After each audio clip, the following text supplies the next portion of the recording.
Good afternoon. Thank you for joining us today and welcome to this webinar session entitled The Intersection of Guns and Domestic Violence.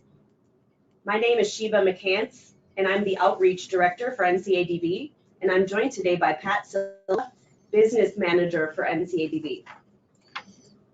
Before we start, I invite you to please take a moment to locate the questions box in your control panel. You can see the screenshot for more information on how to locate it. We encourage you to actively participate throughout the webinar. In order to share your thoughts, questions, or comments, type your responses into the questions box. Also, a quick reminder that a copy of the PowerPoint, a certificate of participation, as well as several handouts on today's topic can be found in your control panel under handouts. If you have a question for any of the panelists on today's webinar, please do feel free to submit those at any time. We will also have a specific time at the end of the webinar for a live Q&A session at the end of the presentation. This is a reminder that this webinar is being recorded, which we will send to you along with all handouts in a follow-up email at the end of the session. And we also have a quick 5-question survey for you to fill out. I also want to point out that we are providing real-time closed captioning for this webinar. If you need closed captioning, please go to the chat box where I have shared the link that you will need to click to view the real-time captions, which are active and live right now. So if you need closed captioning, please go to the chat box and click that link. Also, please take a moment to follow NCADV on Twitter at NCADV and tweet along with today's webinar using the hashtag #AdvoChat. All right, great. So before we begin today's webinar, we have a series of polls that we'd like for you all to take in order for us to help to get to know you, today's webinar audience. So without further ado, let's go ahead and launch our first poll. Who is participating today? Go ahead and click one of the options. Are you a domestic violence or sexual assault advocate, a family, shelter, or legal advocate, a victim or survivor? Are you part of the law enforcement or prosecutorial community? Are you a case manager or counselor? And then if you have a job title that is other than what is listed there, go ahead and indicate that in the chat box. Thank you for already doing that to some people. I appreciate it.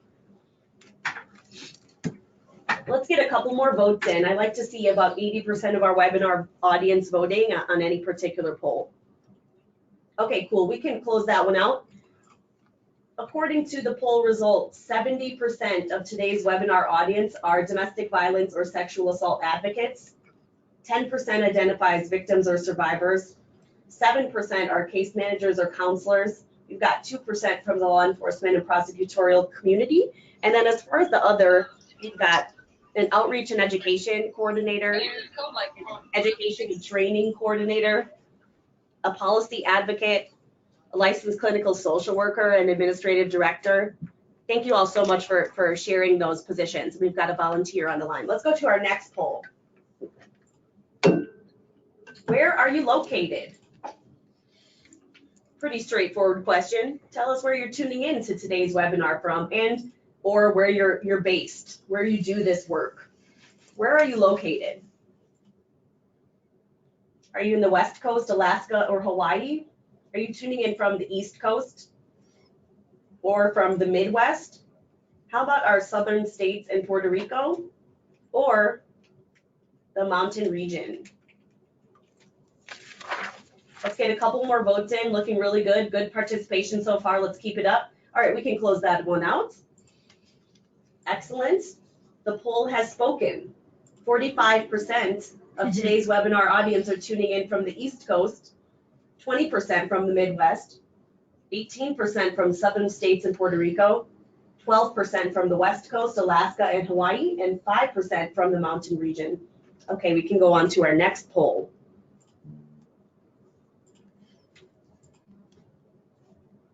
What is your racial or ethnic identity? And this is one of the polls where you can select multiple options. So you can click multiple boxes there. Select all that apply. Do you identify as American Indian or Alaskan Native? Black, African, African American or Caribbean? Hispanic or Latinx? White or Caucasian? Or Asian or Pacific Islander?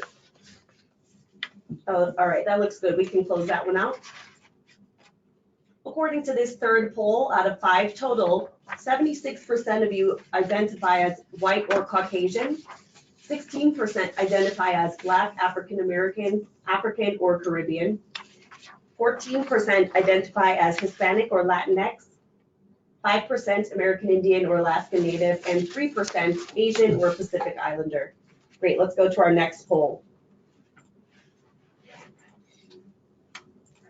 We always like to ask, how would you define your community type? Are you a part of an urban community, a suburban community, or a rural community? Go ahead and let us know in the poll. Good participation. Let's get a little bit more. It's looking like a really close split today, which is interesting, but let's get a couple more votes in.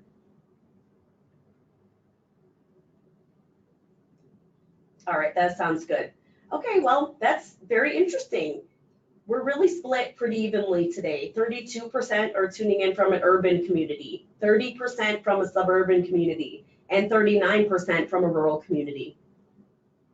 All right, let's go to our final poll. And this one is content or topic specific.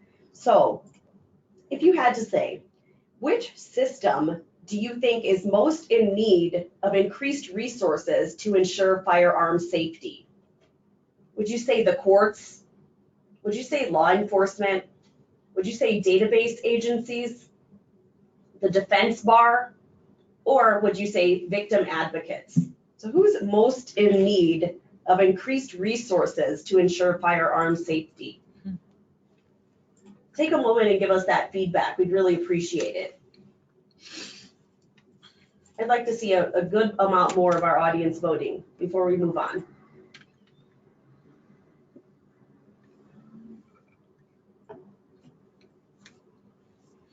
So yeah, this question is really about like who do you think would benefit from more resources to ensure firearm safety, if that helps in terms of clarifying on how the question is worded. Which one of these systems do you think would most benefit from increased resources? So I hope that clarifies for you. Okay, we can close that out. Thank you for that feedback. It's always good for our presenters to have, topic specific feedback in terms of this particular topic. So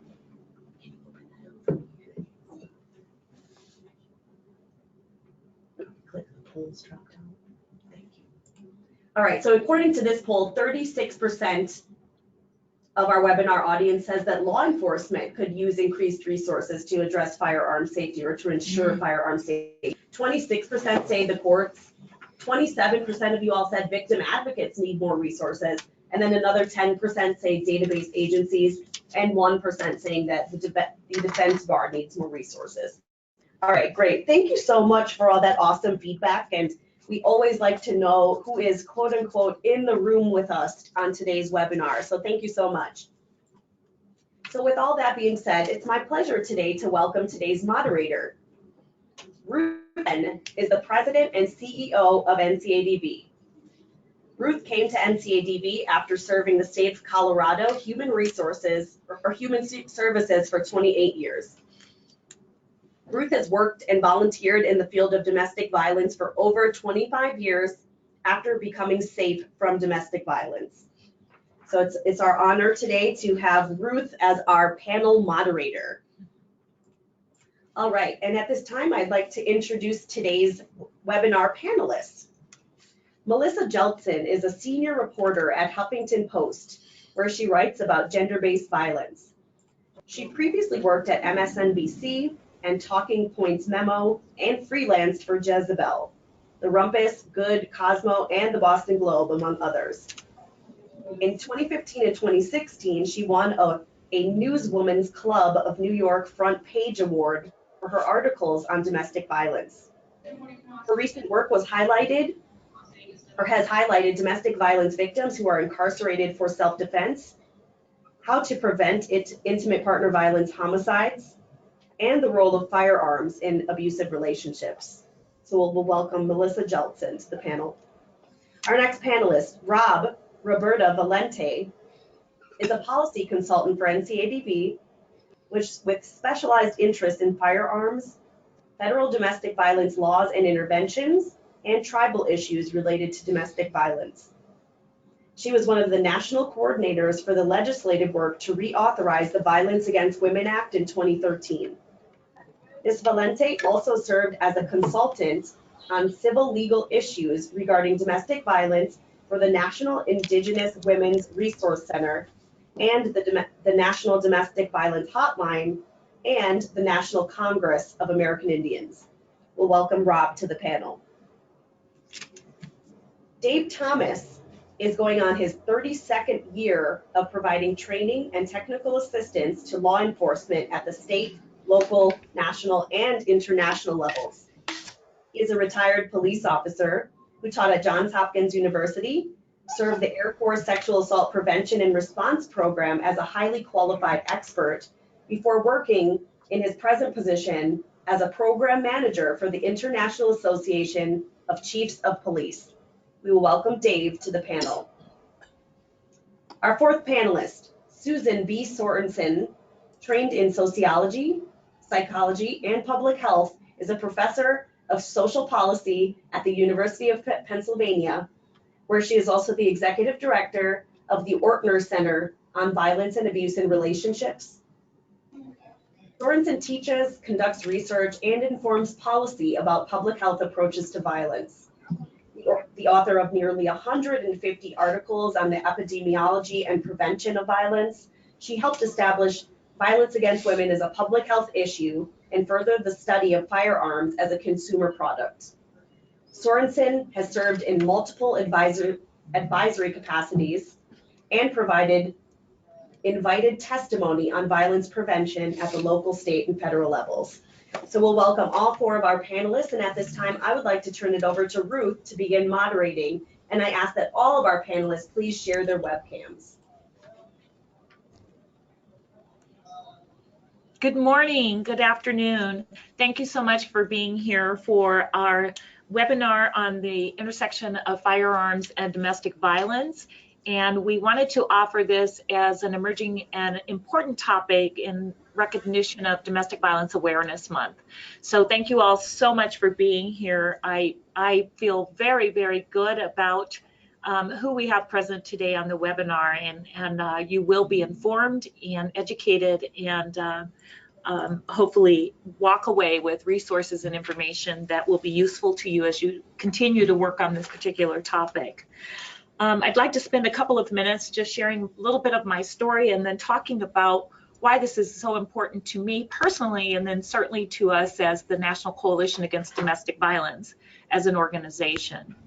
I survived a fatal or near fatal shooting in 1992 by my then husband, who had stalked me and harassed me for approximately 8 months after I had left, and done everything that I thought was right to seek my safety from him.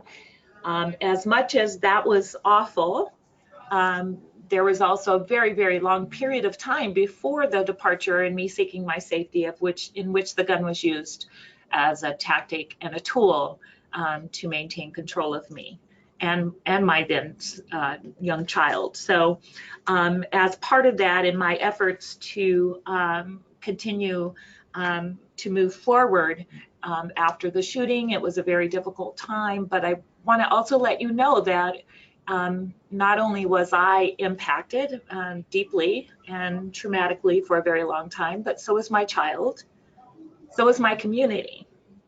And law enforcement's response at that time was very spotty. They had a very difficult time understanding how they could best assist me, and particularly system victim advocates, who I feel much more comfortable about as far as their education and the resources that they have now to be able to respond appropriately. Also, you should know, and this is not uncommon, as some you probably will learn even more about as we move through this webinar, is that my then husband also took his own life as a result of this act. So my son was even further impacted by losing his father. The community and his family, my family, were all very impacted by this.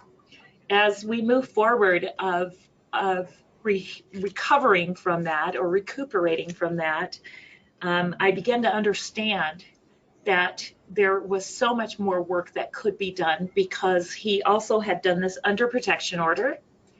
He had also had his gun removed previously as a result of kidnapping me. So he had gotten a second gun. That was very concerning once I got on my journey to healing about why is this happening and why are we as a society and a nation allowing this to happen. So this topic, as I move through my own professional work and my personal journey to healing, became very important to me. At the same time as when I came on board with the National Coalition Against Domestic Violence many years later. So I was working through it with my tenure at the state government, but also here. And it was at this time that I've come to know some of the folks that we have on the webinar here, particularly Rob and some of the other folks that have been taking up this issue over time. And as the National Coalition Against Domestic Violence, we decided that this would be one of our priorities as far as policy, and not just talk, but figuring out how we can help communities at large, other people that are really wanting to take on this topic, but then also including survivors and advocates in these conversations to ensure that there's a coordinated response to this, the cliche word of a coordinated community response. But it is important that we all collaborate on how to not just develop policy, but also talk about best practices, and then talk about the resources that we either currently have available, the research that is currently available, but then how do we move forward in ensuring limited access or no access, and then certainly ensuring removal of firearms from those who are abusers and hurt other people that they love or profess to love as a result of domestic violence and firearms. So thank you for that moment to do a little bit of framing around this. I'd like to say thank you to Susan, Dave, and Rob, for participating in this, and certainly Melissa, who has really taken the subject on in the media and really done a good job of helping us amplify the needs and the message around this. So this panel, as you can see, has a variety of perspectives on it, including public policy, law enforcement, and public health, as well as survivors. And, you know, I don't want to limit, you know, those perspectives, because each of you, though you come with that perspective, you certainly also have other perspectives of survivors that you've talked with, of other system folks that you've talked with, and other community members that you've talked with. So this should be a very wide variety and perspective of what we're going to be talking about. So I would like to hear from each panelist in terms of what role do you and those in your field play in bolstering our nation's response to the intersection of firearms and domestic violence.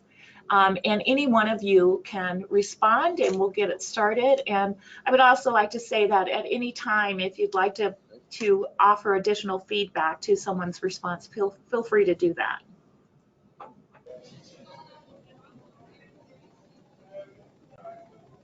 Rob?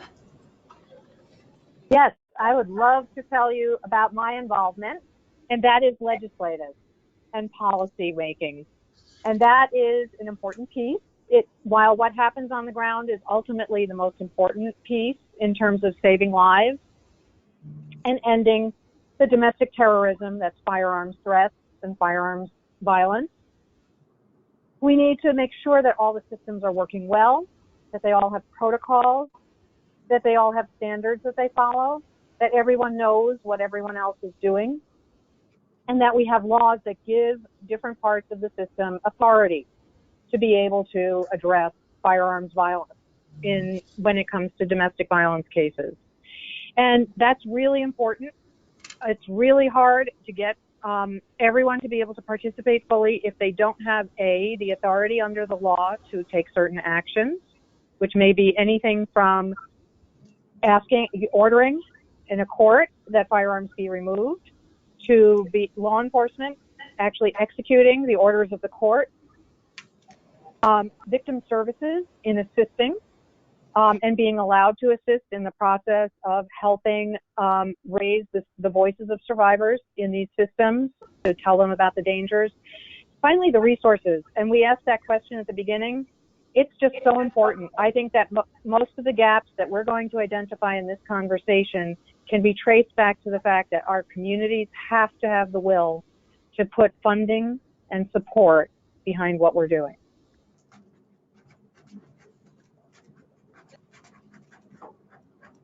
Great. Thank you, Rob. I can jump in. Can you hear me okay? Wonderful. Okay. I'm sorry. I'm in an airport, so it's kind of chaotic here. But yeah, I think as a journalist, my role is really just to take people's stories and expose them to a wider audience. And in doing that, hopefully explore some of the vulnerabilities in the system and gaps in the system that are causing pain in people's lives. That right now I'm in Dallas because I was writing about a domestic violence homicide that was committed with a gun, and just hearing, learning a little bit about the perpetrator's history and hearing about the way that the gun was used in their relationship. I think by writing about that, hopefully it will I'll help explore some of the ways in which this tragedy maybe could have been prevented. Thank you, Melissa.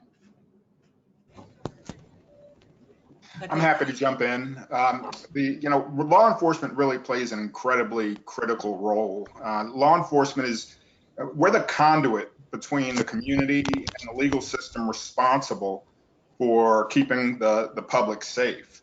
We're in a unique position to be able to gain intel that enables us to enforce the law.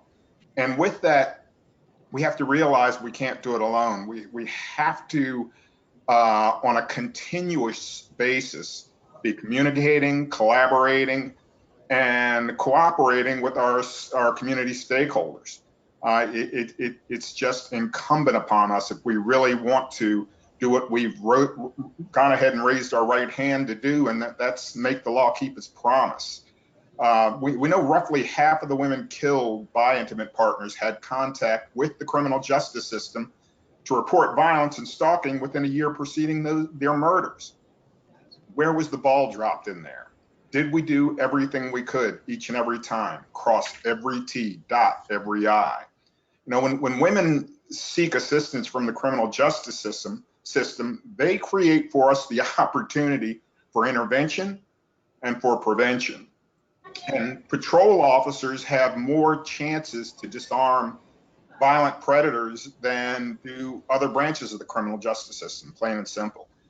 So that means that we not only have to enforce the law, we have to know the law, not only the state law, but the federal law. I like using the law as the weapon to keep those guns out of hands they shouldn't be in. I mean, we have to take every opening to question parties about firearms when issues of intimate partner violence are presented. And we have to inquire as to the subject owns firearms, or do they have ready access to firearms, and just realize, I mean, the research alone should guide us and let us know on a continuous basis how important this is. 33% of intimate partner violence murderers shouldn't have had those firearms. There were ways to keep those firearms out of their hands, and we've got to take advantage of all of that. And as for me, I'm a public health researcher, and research brings systematic information to the policymaking table. It's a wonderful complement to the individual stories. And in my work, I try very hard to keep the people and the numbers connected, and to remember that every single one of these data points that we have represents an individual, a person who has had these experiences and has struggled with them and sometimes not made it. But it's really important that we have information that we can bring to others, and it also helps people to know, do we evaluate, how do we evaluate this policy? Does it really work? And so it's a wonderful complement to the individual stories that people can bring in making the numbers come alive. Wonderful. Thank you so much, Susan, Dave, Melissa, and Rob. Very, very good framing and talking about the different perspectives of how we might be able to impact change or will impact change. I'm always glass full. Yes. So if, with you all's permission, I'll move into asking each of you a specific question. And again, feel free to kind of jump in and add or enhance any of the responses. So I'll begin with Susan. Yeah, I think it's good. We know that guns and domestic violence are a lethal combination. We've talked about that in the last few minutes.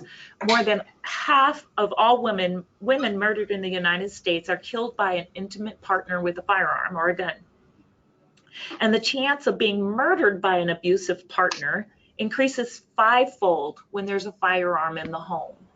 According to the latest research, what can we learn from the data about both the risk factors as well as the effectiveness of policies that prohibit abusers from purchasing or possessing guns in reducing intimate partner homicide? Okay, there's two parts to that question. Yeah. And the first part has to do with the firearm. And we can talk about a lot of different risk factors and such. Like, for example, strangulation is a risk factor for being killed by an intimate partner. But when you take into account whether or not that person has access to a firearm, that swamps other things. And so that strangulation itself isn't important in terms of fatalities. Okay. And so access to the firearm is a key thing. And we know this very well. In terms of procedures or policies to keep guns out of the hands of abusers, there are the two, which is one that's linked with, or two that are specific to domestic violence, I should say. One is that abusers are not allowed to purchase or possess a firearm or ammunition if they're under a domestic violence restraining order, or if they've been convicted of a domestic violence misdemeanors. Those who are convicted of aggravated assault or, a felony are already prohibited by federal law. But these two are the domestic violence related firearm laws. And so far, what we know from research is that there are very small to modest effects on the overall homicide rate, and specifically the homicide rate due to intimate partner violence and firearms. So we were hoping it could be a more larger effect. And one of the reasons I think that we might not have that kind of research yet is that most of the research doesn't take into account whether and how the law was actually implemented.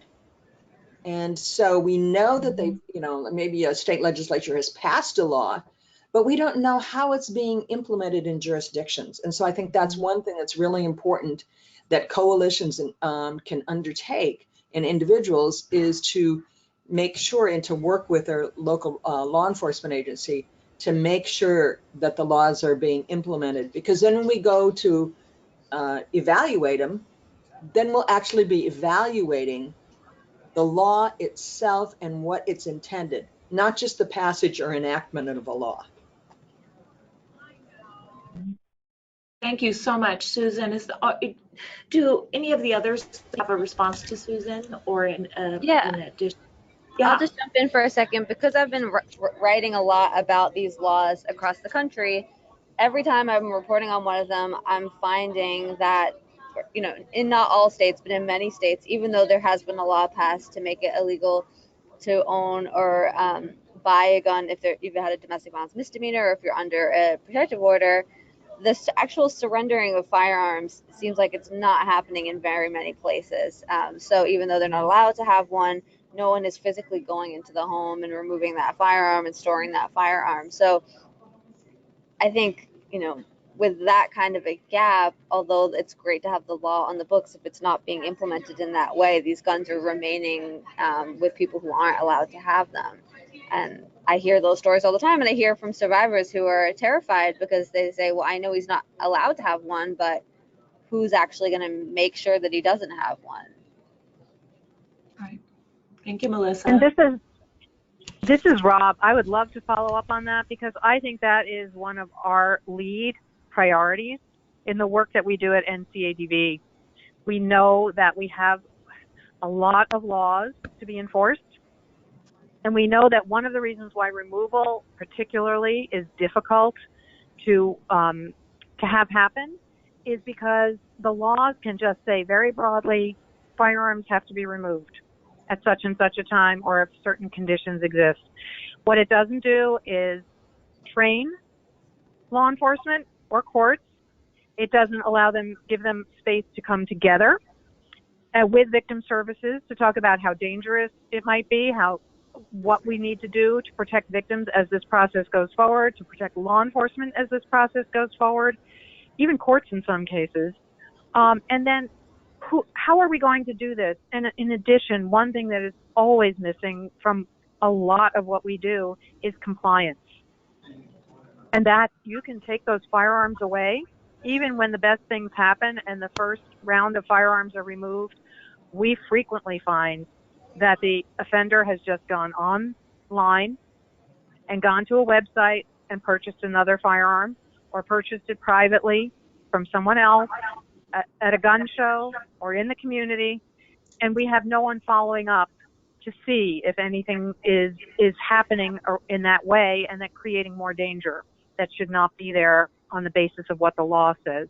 So we're advocating very hard at NCADV that we address the fact that we're missing those protocols, we're missing that structure, we're missing those resources to really do what Melissa says. It's absolutely one of our biggest problems. Yeah, it really comes down to the law having teeth and there being accountability. Where there's accountability, true accountability, you're going to see that as being a deterrent. And by that I mean, as was mentioned earlier, not only making it a law that the firearm be relinquished, but given a certain amount of time with stiff penalty if it doesn't happen. There's got to be penalties for anybody who puts that firearm in the hands of somebody who shouldn't be having them. These straw purchases and these purchases at gun shows and all this stuff, it's crazy. And asking the criminal to be honest and not break the law again, once again, crazy. This whole thing, if I give my brother, let's say my brother has a protection order against him, and I know whether I know it or not, if I'm going to put a firearm in his hands, I should have some responsibility for putting that firearm in his hands. And if I know I can get in trouble, if he fumbles again, I'm probably going to think a lot harder about putting a firearm in his hands. So there's got to be checks and balances in the system. And then there's got to be accountability for every aspect of the system. Great. Thank you so much. What a great conversation about that. And Rob, the next question is to you, and we've actually covered a lot of it, but this is an opportunity to add anything or talk more specifically if you'd like to, and then certainly others can join the conversation. Despite a number of existing policies addressing domestic violence perpetrated with firearms, our laws still have too many gaps. We've already talked about that. And it allows abusers to not only access, but to hold on to their firearms. Dave did a very good job of talking about, we need to have those checks and balances. Can you speak more specifically, Rob, to the state variability in policy that continues to allow this. So we know we have federal laws, a federal law, but every state is allowed to do their thing. So what does that mean to what we've already addressed in this previous conversation? Well, that means that depending on the state you're in, the laws can be dramatically different. And you can be in a multi-state area like New York City, Washington, D.C., other parts of the country where you can cross a state line and easily purchase a firearm, even though you are not allowed to do so as a domestic violence offender in the state that you started in. And you can then go back with that gun, and nobody is going to intervene unless we really are paying attention to what's going on. This patchwork of laws that we have makes it way too easy for abusers to be able to access firearms in that way. And, you know, we also have a completely unregulated system on the internet. And I know that, you know, we're all struggling with the concept of how you regulate certain things that have become dangerous on the internet. And it's not the easiest thing in the world, but we need to be thinking about that. That is a major source of firearms for abusers who have even had firearms taken from them. And it's also firearms that they will purchase before the protection order is issued, and they may not admit to it. One of the things that's so important is the role of the victim advocate.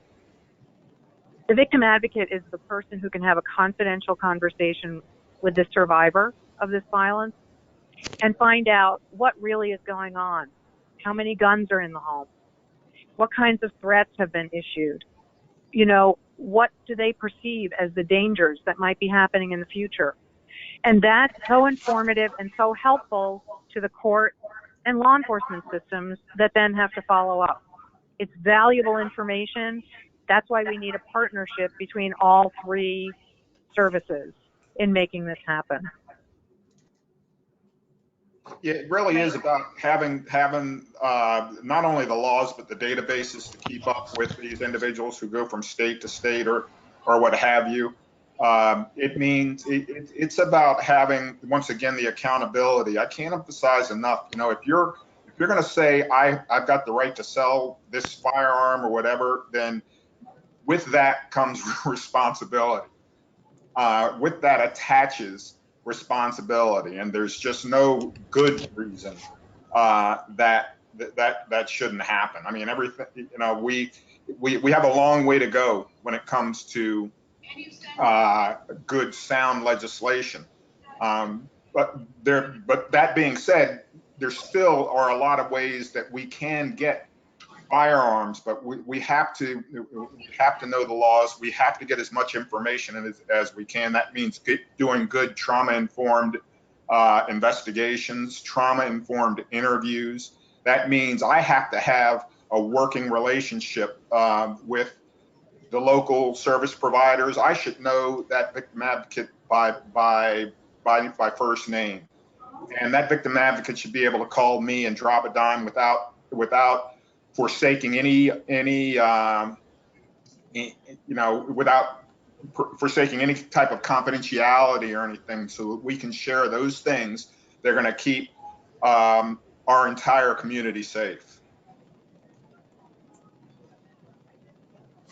Great. Thank you all so much. Thank you, Rob.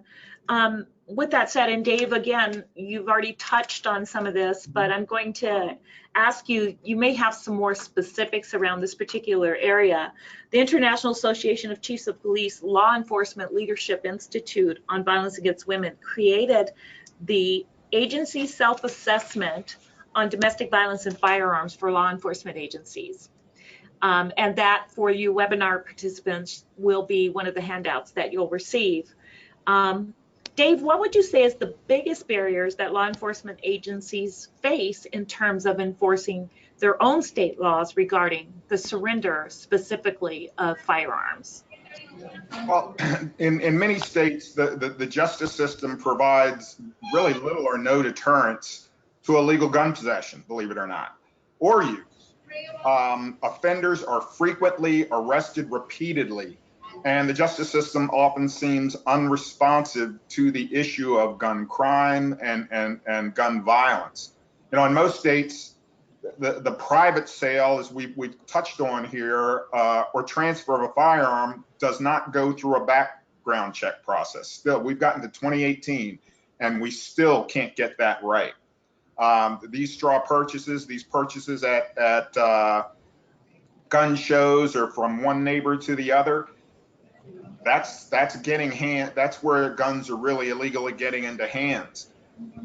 Most states don't require gun owners to be licensed or permitted, right?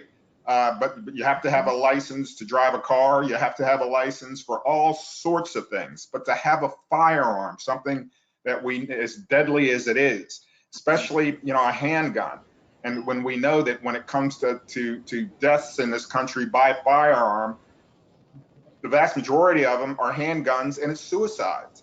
So it's not only killing intimates, it's killing others in the home.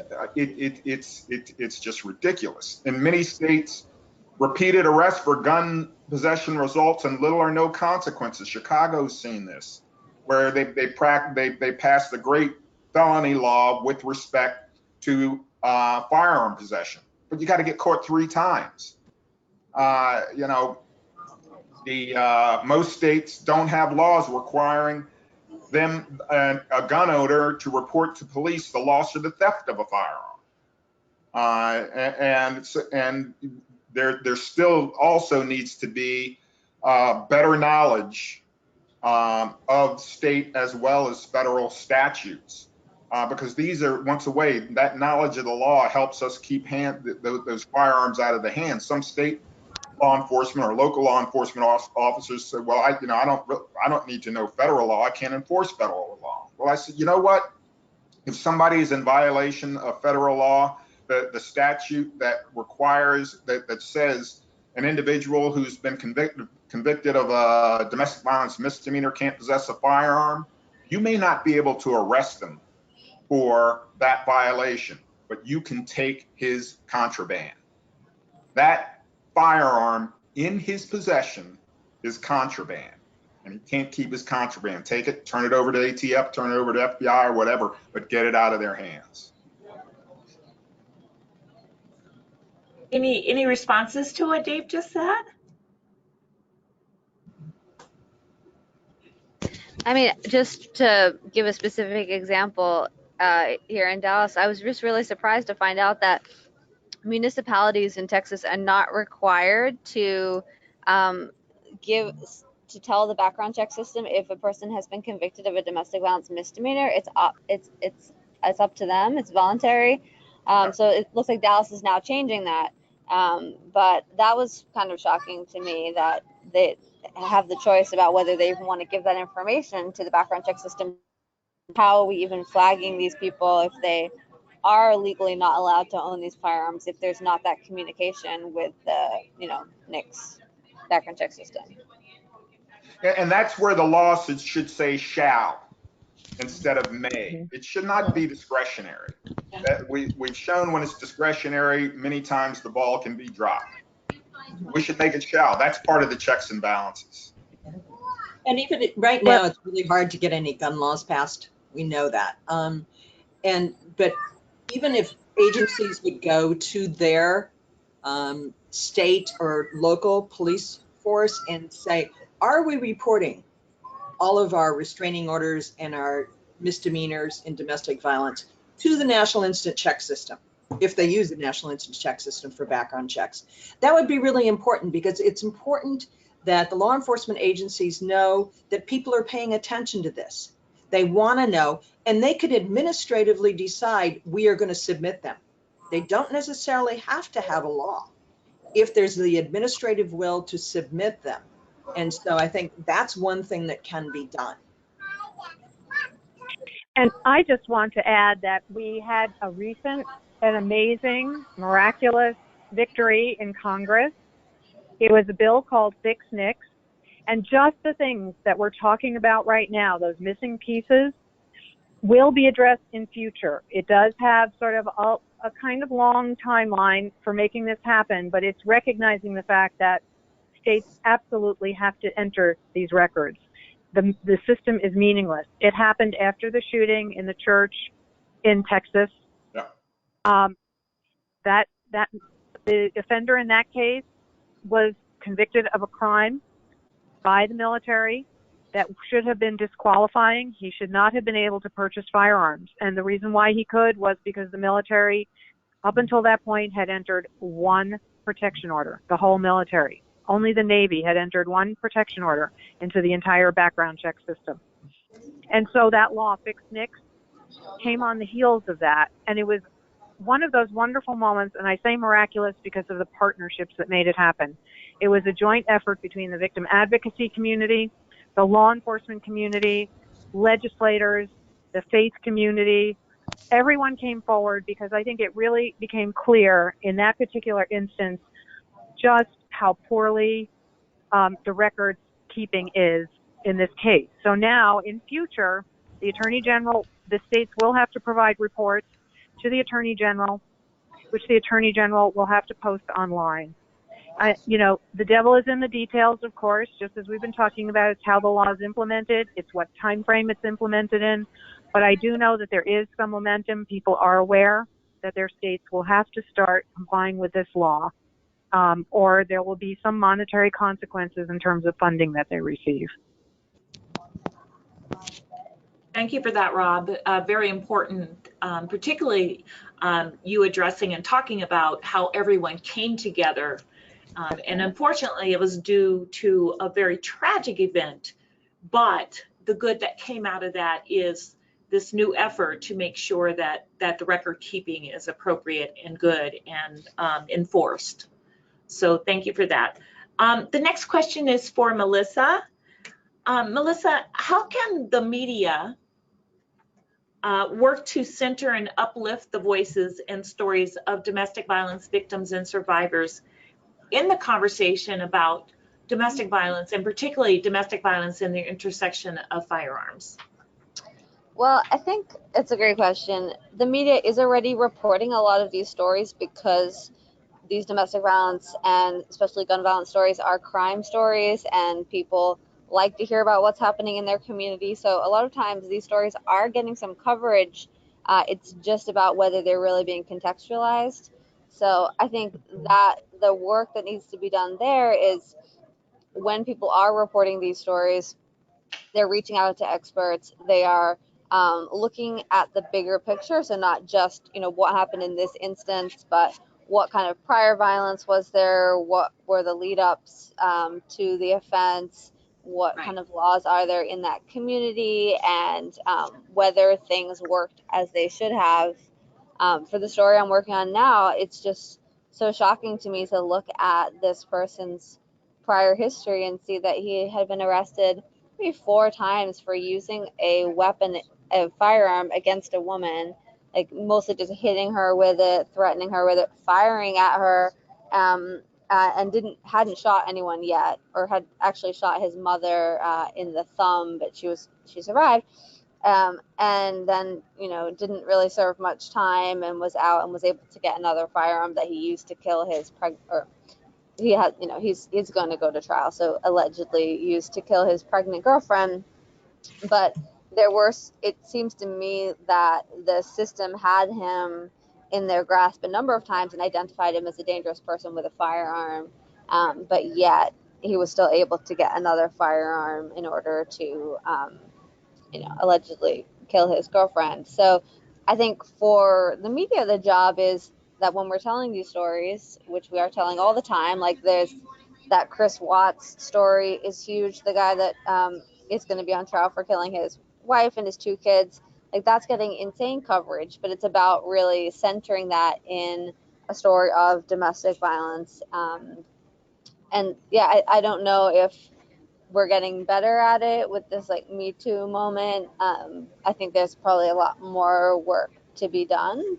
But yeah, I think just bringing in as much context and expert voices can really help those stories go from just like a daily crime story to looking at the sort of the societal problems that are all involved in these issues.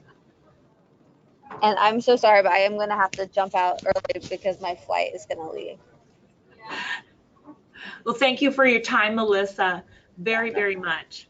Yeah, And we'll thank you, guys. cover a couple of other things. And so thanks again, Melissa. I'd like to actually respond to a little bit of what Melissa said, which is she is absolutely correct. The framing and the framing of these stories is really lacking. And it's not for any other reason that we haven't had the opportunity or the resources to be able to educate media and those that carry these stories forward. So I look forward to NCADV continuing to do that and continuing to figure out ways to ensure that media is not doing this deliberately. It's just that if you see a crime story, you go with what you know, and if you don't know that it's centered in domestic violence with coercion and all of those things, then you're not able to express that appropriately. And with all of that said, I would like to just remind folks on the webinar and even our panelists that we do have a hashtag called Survivor Speaks, which allows for those stories to come forward in ways that maybe the media and ourselves are not able to express those. And it's a way to also educate others about those particular instances of the intersection of domestic violence and firearms. And then we also have the hashtag AdvoChat, which will allow you to continue to follow up on this webinar if you're not able to capture everything that's happening. So thank you for that moment. I'd like to move to Susan again. And the article, Guns and Intimate Partner Violence, Comparing Incidents by Type of Weapon, which was published by you in the Journal of Women's Health, we have shared, and we've shared as a handout. You stated the following: an estimated 4.5 million U.S. women alive today have at one time been threatened with a gun held by their intimate partner. I mean, that is just so powerful. 4.5 million women.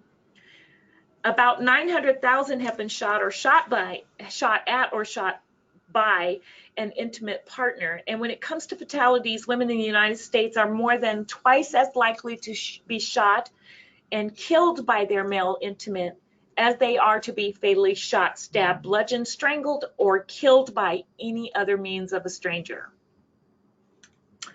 Through this research, what did you learn about how the presence of guns can heighten and assist the barrier to seeking safety among victims and reducing the barrier? Okay. A couple of things. One, I want to say that it's really hard to figure out this issue of enforcement and implementation of the law, as I said. So you have to go to local jurisdictions to be able to look at that and to assess it. So that was part of what we did when we worked with the Philadelphia Police Department, trying to help understand how often officers were documenting that they were complying with the state law, which requires the relinquishment of, or the removal at the scene of intimate partner violence under certain conditions, weapon that was used in the commission of the crime. And there are a couple of things I want to point out that we learned through this research. First of all, about 80% of the incidents that involved a gun were male on female. Okay. Many of them were boyfriend, girlfriend.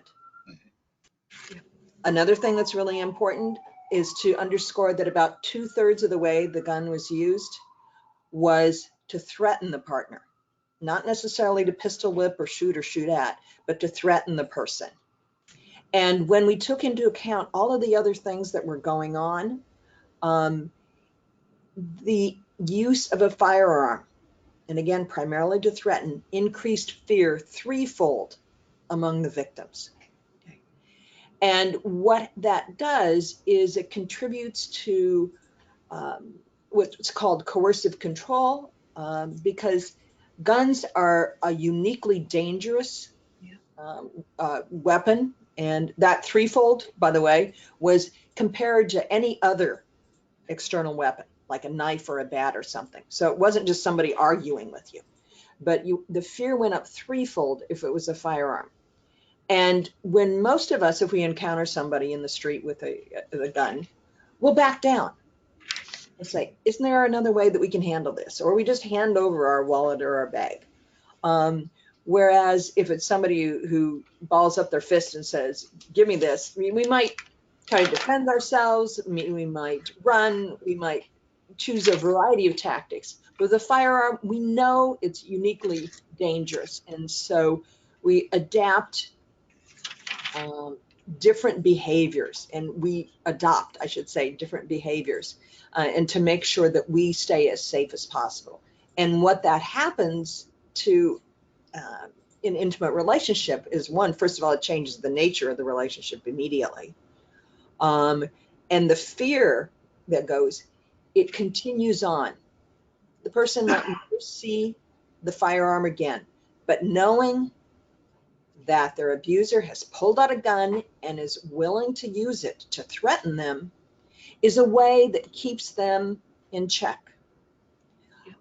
Oftentimes with these, there's not much injury to the victim because you don't have to hit a woman to get her to do what you want if you have a gun.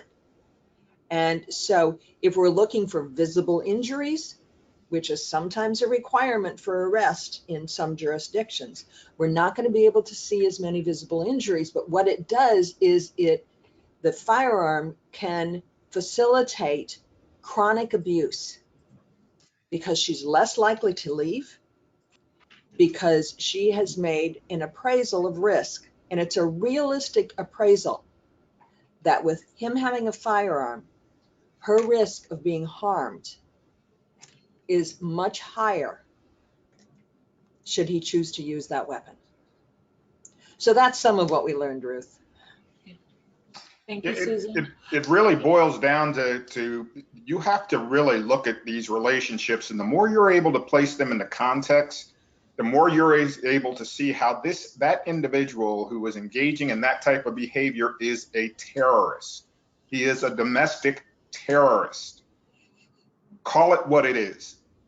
And when we look at all of the elements of the power and control that this individual employs, and we look at that which is most effective, they're going to use what's most effective, especially the closer they get to that nexus of losing that individual forever. And that's where we see the firearms come in. That's where we see strangulation comes in. That's where we see sexual assault and rape come in. Because how can they most effectively get to that individual and exercise power and control that's going to have that desired effect? And the more that you can recognize that, and the more that we see this class of crime for what it is, the more we're willing as law enforcement and as a society to hold these individuals accountable and look at these signs and see them and act on them for what they are.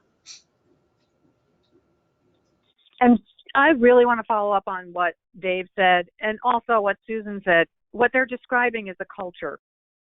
Mm-hmm. It's a culture that we have that does not step in, that says these are things that are private family matters, that says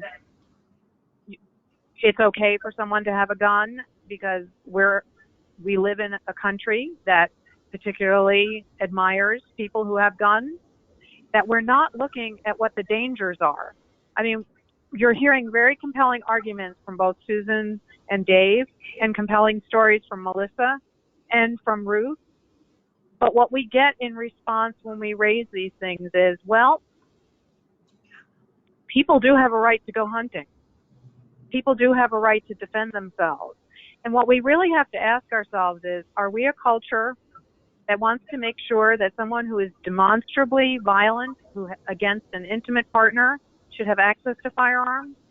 Or are we a culture that says it's really important to protect people from firearms violence? It's not about self-defense necessarily in this case. It's about what we can do as a community to make sure that we're not enabling this kind of violence.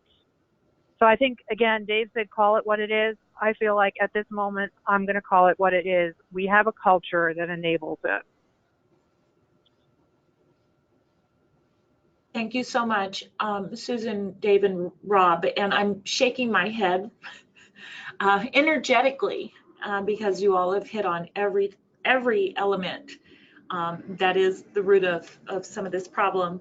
And I'd like to just add another response, which is, you know, I don't think we're overstating when we use the term domestic terrorism, because that's exactly what it is. And I would encourage us to think about that as we continue to work on this particular issue, because it is a culture, and it is a culture that allows for domestic terrorism. The other element is still the whole idea that domestic violence and family violence are private family matters. So it enables that culture, and it enables that terrorism. So just my 2 cents to add to that wonderful piece of the conversation. So thank you all so much. Well, and it doesn't come from nowhere. This is rooted in patriarchy. This is rooted in entitlement. That's been going on for centuries. Yeah. So if people really want to know what it is, they need to learn our history, not only here in the United States, but throughout the world. Absolutely. Absolutely. Thank you for that addition, Dave. I'm going to move to Rob. Knowledge is powering. Knowledge is empowering. Survivors of domestic violence deserve to know their options and the information that can be key to their safety. Can you just speak to a couple of ways that the state and federal laws differ around guns and domestic violence, and offer any suggestions that might help as survivors and advocates try to navigate to getting a survivor to safety? Sure, and I think that one of the things that's so interesting about the recent decades of work that have been done in this area are, in 1994, we had our first federal law that really addressed firearms and domestic violence. That was a federal firearms prohibitor, which is 18 U.S.C. 922 G8 for those of you who are nerds out there like myself. And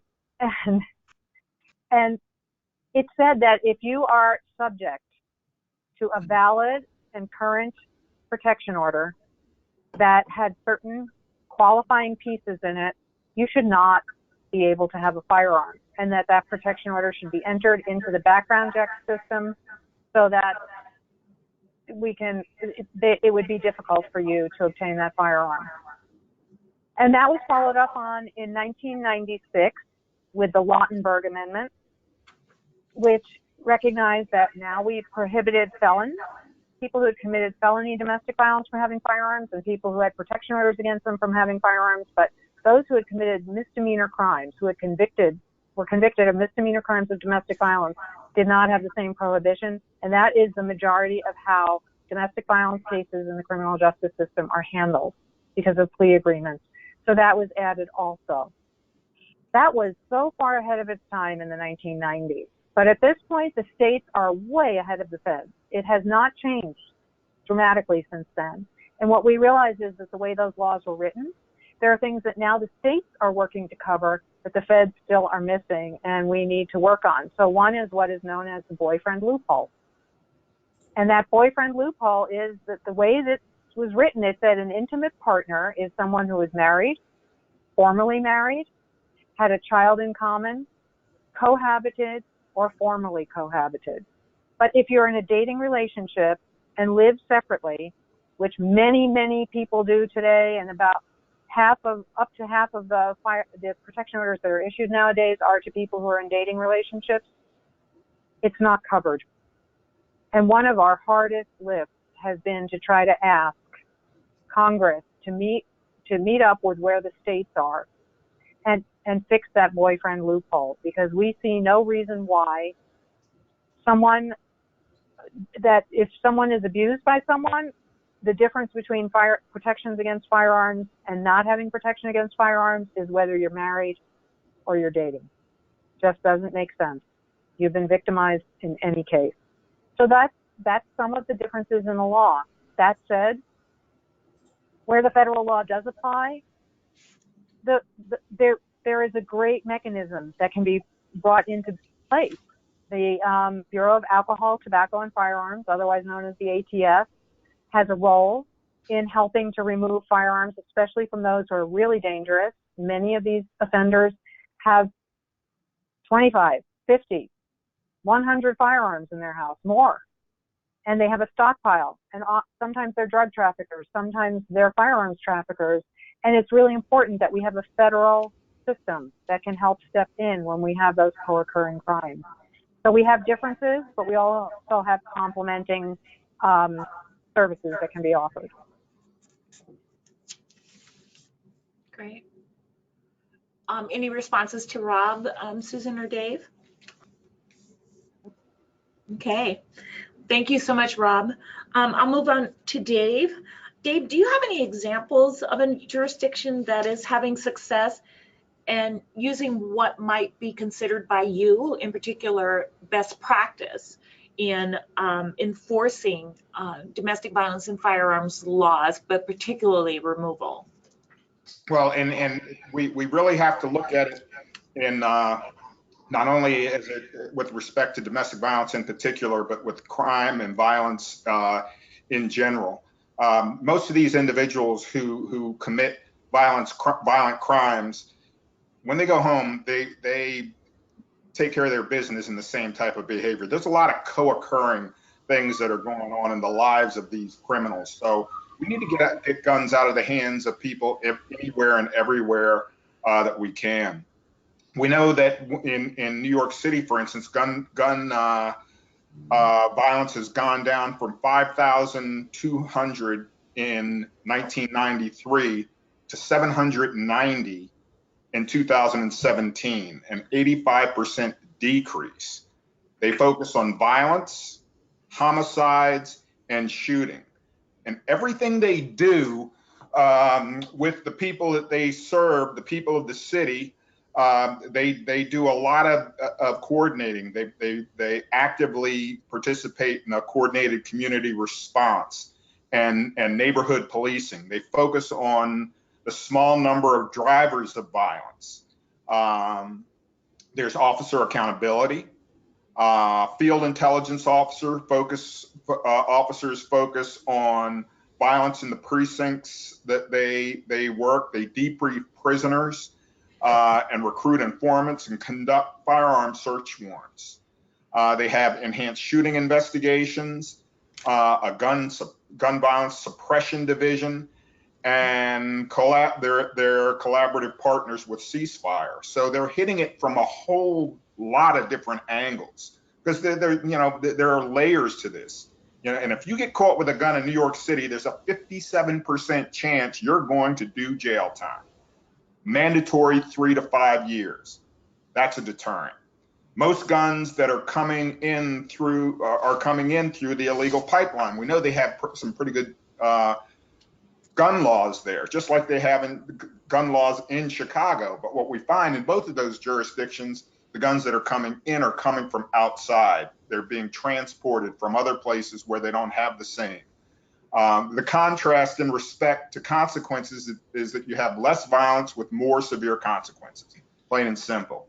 And they don't have a warehousing problem.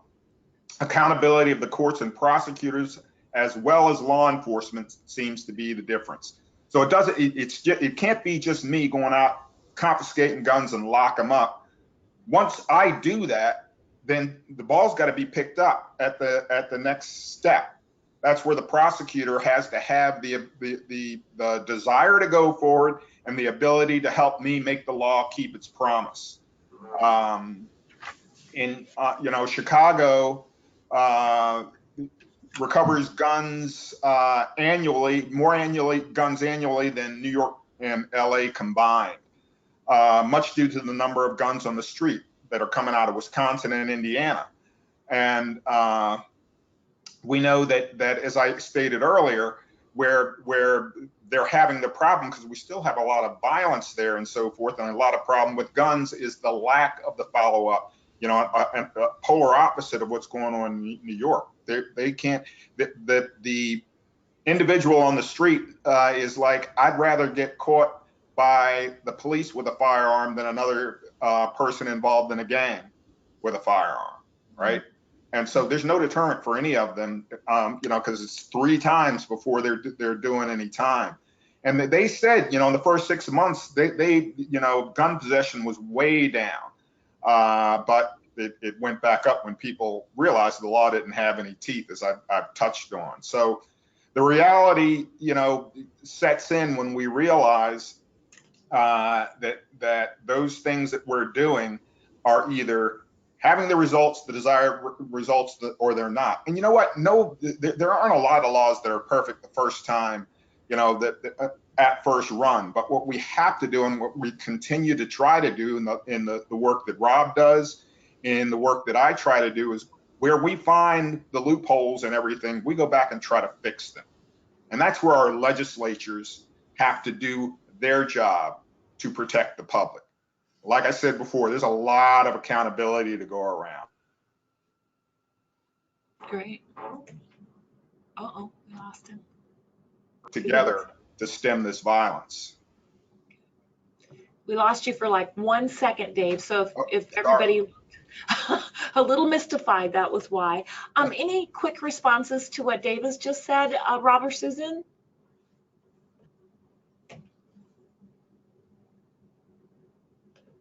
Now we've lost Rob. Hold on. Can you hear me now? Yes. Yes, I raised the volume. Looks like we needed to do that. So I would love to talk about the ideal for what happens after a protection order is issued, because that is a time when we can make a difference. It's a time when we can prevent a homicide. We can stop that domestic terrorism that Susan described, you know, that Dave described.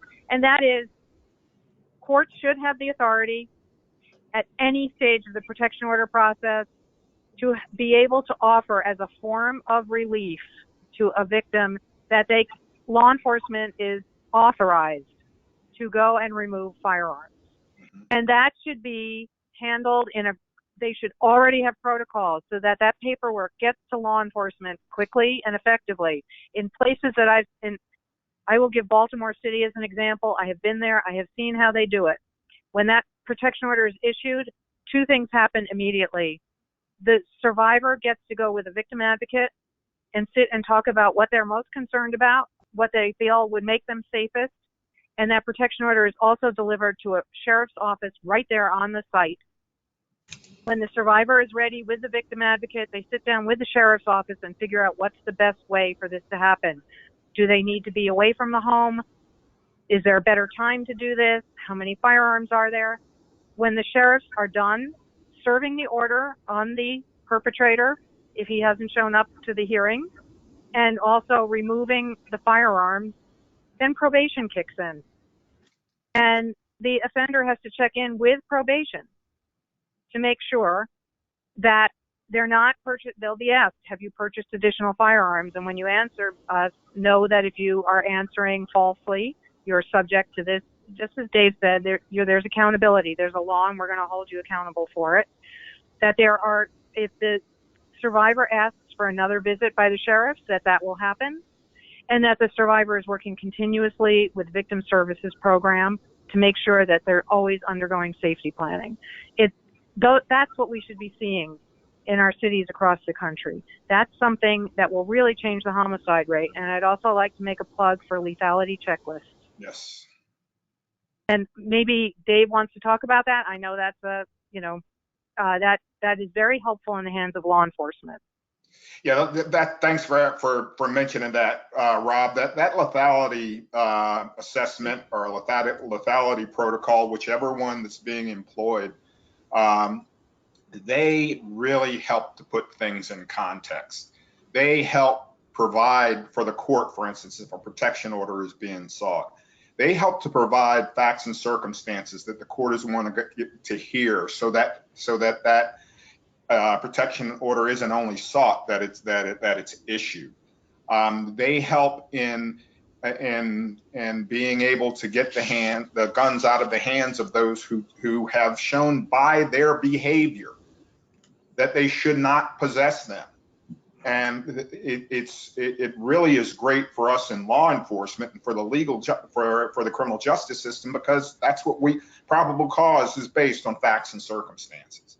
And when we can clearly articulate for the court exactly what's going on and why we are in fear, now I have the ability to articulate why I'm in fear for an individual's welfare. When I'm talking to a victim, when I first came on, I didn't have when I knew that she was in danger, I didn't have the ability to effectively articulate to that victim like I do now. Like I can say, ma'am, do you realize these things that are going on in your life? These are indicators in the past of an individual who ultimately is going to get murdered.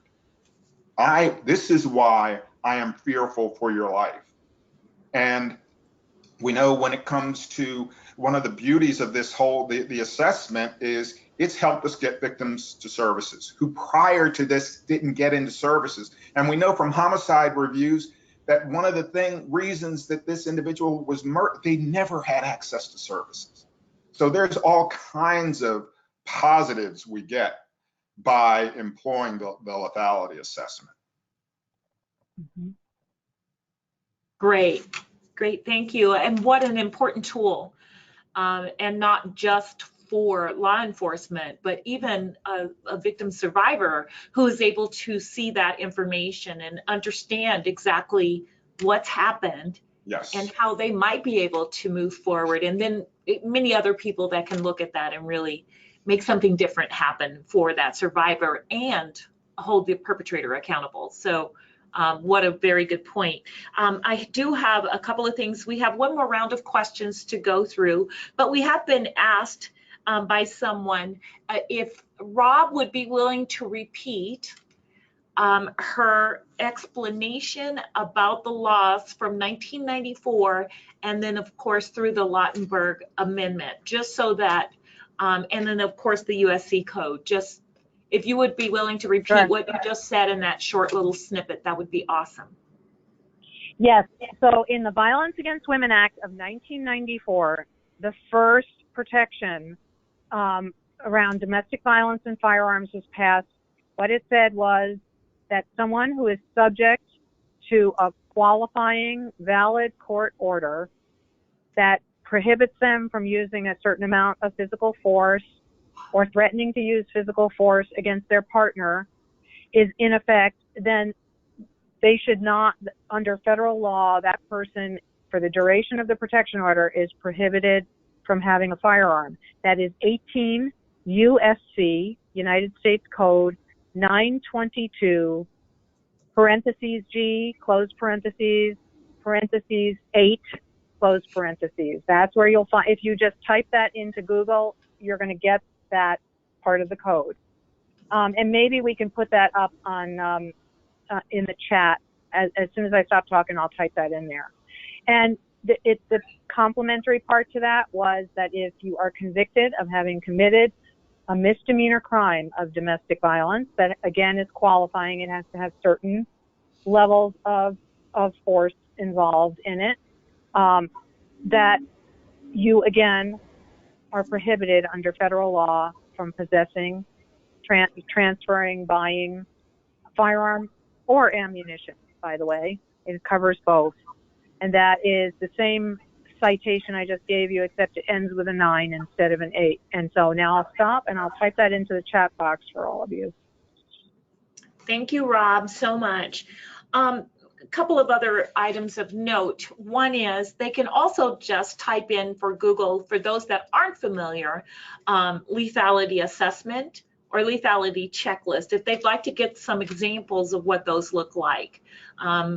Jackie Campbell's, of course, is one of the best, but not specifically to firearms, but I am certain that there are other models or pieces out there that might be helpful. And I have a plug for yet another hashtag, which is hashtag disarmdv.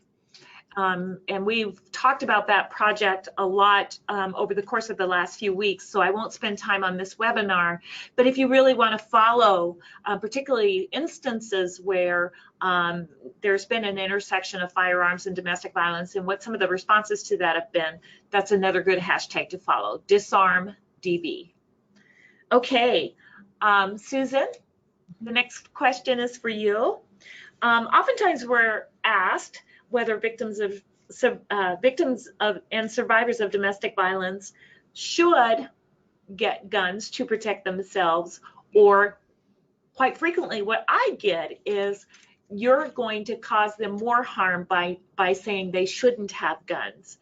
And I wonder what your research has shown in response to that. I know what most of us think practically, but is there any research that speaks to that? To my knowledge, there's no research that looks at whether guns put victims of domestic violence in more peril or whether it protects them. What we do know, though, is research that was published over 20 years ago in the New England Journal of Medicine is that purchasing a gun and bringing it into the home increases the risk of both homicide and suicide for women, even more so than it does for men. And so at this point in time, we don't have evidence that a purchase of a handgun in particular provides any protection to women in general. Rob and Dave, do you have any anecdotal kind of perspective on that, or? Rob? I can say that in talking with and working with survivors, we have sort of automatic responses to very frightening situations, and a lot tell me, and a normal one is to freeze. We always say fight or flight. Well, another place there is freeze, and a lot have told me that when they are faced with extreme abuse by their partners, they will freeze in the face of it. And so even if they're holding a firearm, they find that it's taken from them because they're in a psychological state that is to be expected. The other thing that I will say is, if you are going to have a firearm, you need to train. You can't just pick it up for the first time and think that you're going to use it in an effective way that's going to save your life and not take another's. It is a dangerous thing in anybody's hands. And law enforcement can tell you that they have to go out training constantly because they have to be able to work on muscle memory. And even with all the training that law enforcement has, they can't always guarantee that they can use the firearm in the most effective and safe way for themselves or for others when they're in a moment of crisis. Would you agree with that, Dave? Absolutely. In fact, there was a study by the American Journal of Public Health that found that when a gun is present in a domestic violence situation, it raises the woman's risk for being killed by 500%.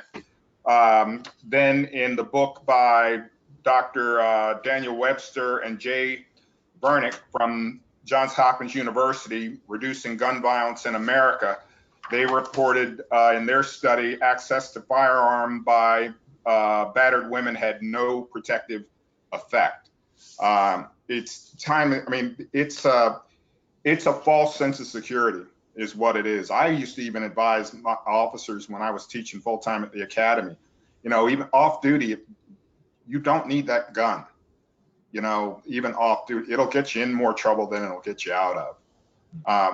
It's something that really people need to really think long and hard about. More times than not, when a firearm is used in the home, somebody within that home is hurt as opposed to a stranger or an assailant. And I would just add to that, it's also a matter of, and my response to those that say the more that we push the removal of firearms, the less likely that we're enabling victims and survivors to have a firearm for protection. And my response is always, you're asking somebody to hurt somebody they care about. And even that emotional piece is very, very difficult for survivors. So just to add that piece to the wonderful case that you all made for let's be careful about talking about survivors protecting themselves with firearms. We unfortunately are running out of time. What a great conversation, but it is at this point that we welcome, if you all would just hang with us for a few more minutes, our dear panelists, we would welcome the webinar attendees and audience to pose any questions that they may have of you all. And we'll just open it up now. Okay, we can get started with some that came in earlier. Oh, great. One question that someone had was, if such a large number of abusers don't have criminal records to prohibit them from obtaining a gun, what would be the solution there? I'd like to offer one idea, and that is for law enforcement agencies to routinely ask when they go to the scene of intimate partner violence, if there's a gun in the premises or if it's been used against someone, to threaten them. Because again, it's not likely to leave visible injuries, but if you can show that a gun has been brandished or has been used to make terroristic threats, that's important for law enforcement to know about, because they can choose to take action then, but they have to be asking the question and asking it consistently at all scenes. I couldn't agree more. That's what I, when I started off talking about the role of law enforcement and our unique ability and the position we're in to be able to gain intelligence from citizens. And that's where we have to ask about tactics. That's where we have to ask about firearms and how they're used and everything. So everything can be put into context. The more we understand the context of what's going on, the clearer the picture and the more we're going to be able to hold offenders accountable. Excellent. Let's take another one from the webinar audience. How do we know if our local police departments report TPO in correct measures to prevent firearm purchases from the offenders? And this is Rob. So I am assuming that means they're reporting the records up to the, a database system that will lead to the background check system. And it's complicated. It's very complicated. Every state, there are different databases that can contain the information that's needed to conduct a federal background check. And not all of it's that easy to access. The county may have their own court record systems where these records probably initially reside. It's whether or not they're passed along to the state registries, and the states have their own statewide registries that law enforcement uses and that the court uses. And those registries can, if the state is actively doing so, feed them into the federal database systems that will be searched. And I'm not going to go into the nuts and bolts of it. There's different kinds of systems that information gets entered into, but ultimately there's a lot of stops along the way before it goes from on the ground where the court issues the order to making it into the background check system. We're hoping that the Fix-Nix law is going to help streamline some of that. We understand that is some of why many of these orders don't make their way into the background check system. Okay, we'll take one or two more just in the interest of time. So regarding survivors, or regarding advocates, how can we preserve confidentiality with survivors and also share the information of gun possession? In my experience, what I've found is when I'm working hand in hand with advocates, advocates find ways that well, first of all, it's a thing of building trust. The more that I can get a victim, a survivor, to trust me, the more they're willing to share. That means I need to put in the time and the effort. The victim also can waive certain aspects of confidentiality. You know, the advocate can very well say, you know, do you mind if I share this with Officer Thomas so we can keep you safer? And if I've done my job right and I put in the time and the effort, hopefully that victim trusts me enough to have that information and knows it's in the interest of keeping her safe, her children safe, and anybody else safe. So I think it's about relationships. I think it's about understanding confidentiality. That doesn't mean I want that victim to waive at everything and I need to know everything. I need to know the things that are going to make that victim safe and make our community safe. And so it's being very diplomatic in the way that we do this. It's letting them know ahead of time if it's the advocate who's going to share this information. Say, you know, if is this something that you mind me sharing with the officers so that we can help keep you safe as part of your safety plan? And if they don't, that's fine. You know, that's that victim's choice, and I'm not going to get upset with them for that. But there are ways that we can deal with confidentiality in a legal way and having, you know, keep people safe.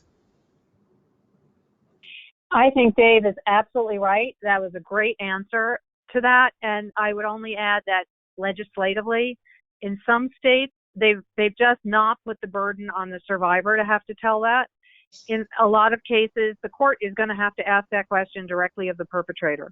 Do you have firearms? You're being asked under penalty of perjury, and you need to answer honestly. And again, like Dave said, when people are speaking to a court under oath, they often will tell things like that they would not have necessarily said before. That just means that the burden is not on the survivor to have to make that case.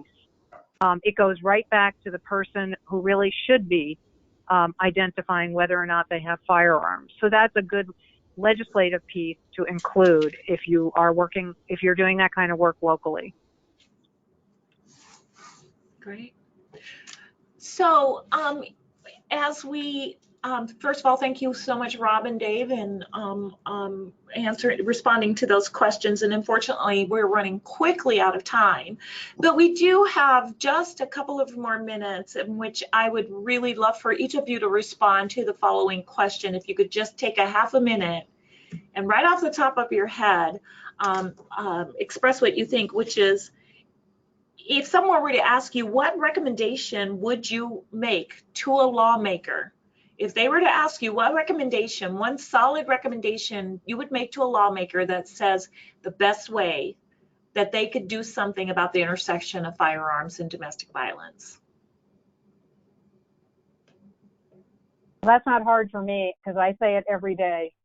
And that is help law enforcement get the tools and the support they need to develop protocols, to get support and authority from the court, to do the removal, to have storage capacity, to do this right, for probation to follow up on that. Yeah, I couldn't agree more. I just think we have to have those are the things that are going to install the checks and balances in the system that I was talking about earlier. The more checks and balances there are, the more we can have accountability all around. And when I say accountability, I don't only want to hold perpetrators accountable. I want to hold my fellow law enforcement officers accountable. I want to hold the courts accountable, the advocacy community. We all need to step up to the plate and do everything we have the opportunity to do every day. So and having the law help us keep its promise is a huge part of it. I would ask the Congress to pass the reauthorization of the Violence Against Women Act. It includes some expansion of some of the firearms laws, including to include boyfriends, unmarried people, and such. And that's really important. And that's something that people who are listening, we don't have very many lawmakers listening in today. No. And I think that particularly the events of the past 2 weeks have been very dispiriting to a number of people. And so what we can do is contact our legislators encourage them to reauthorize VAWA. We can work with our local police departments, speak with your chief or commissioner and ask, what are you doing around firearms? Are you asking routinely? Can we have a photo op with you about all the guns that you seized in domestic violence incidents in the past year? We do this when we have drug busts. We have great photo ops that end up in the newspaper. Where are the guns? Let's talk about this and start to engage people, because it's the people who are on the ground who are doing the work, as well as the lawmakers, that are going to make a difference in this. And that's where people who are listening here and today can have some real impact. Well, I would like to personally thank all three of you and Melissa as well. What a wonderful conversation. And I wish we had another hour, but we don't. I know I don't. And at this time, I'll turn it over to Sheba. And I'd also like to thank the three members of the team around the table who always make these webinars happen and happen in a good way. But this one has been particularly eye-opening and really a great conversation. Thank you for having us. Yes, thank you. Thank you so much to all of our panelists. I just want to close out quickly with a couple of announcements. So as I've mentioned before, you will receive a follow-up email tomorrow, which will contain a link to a recording of this webinar, as well as links to the handouts and a certificate of participation. I do want to shout out next month's webinar topic, which is Building Awareness and Creating Solutions, Domestic Violence in Rural Housing 101. So this is a follow-up to a webinar that we did on housing from our financial education series, where people really wanted to dig into rural housing and the specific needs of that particular community. I also want to take a moment to quickly shout out another webinar, which is titled Substance Use, Trauma, and Domestic Violence. And this is being hosted by the National Center on Domestic Violence, Trauma, and Mental Health. And it's on Tuesday, October 23rd from 3 to 4 p.m. I will email out a link to register for this webinar, and I will also put it in the chat box right now. And that webinar is free of charge, as well as will be captioned, and I will include that info in the follow-up email. Please do take a moment and fill out our 5-question survey, which will pop up right after you exit today's webinar. Thank you all so much for your time and participation, and have a wonderful rest of your afternoon.